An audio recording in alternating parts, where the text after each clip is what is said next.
Kakak Afiah memang suka mengusik adik ya. Kakak Afiah memang suka picit-picit pipi Afwa. Afwa pula selalu macam nak lari bila kakak Afiah datang. Adik cakap apa ke kakak sayang?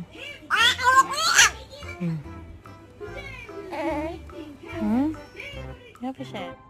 Afwa macam nak lari bila kakak Afiah datang tu ya, dekat sebelah. Kakak buat apa kat adik? Cuba lemah lembut kakak.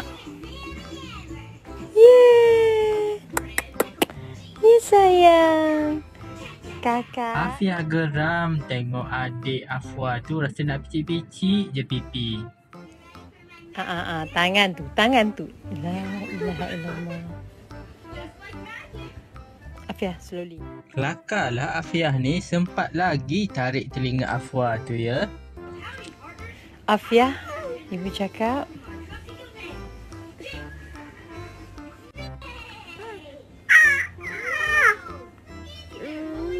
Adik geram. Kakak geram sangat tengok adik yang cabi-cabi tu katanya ya. Afiah.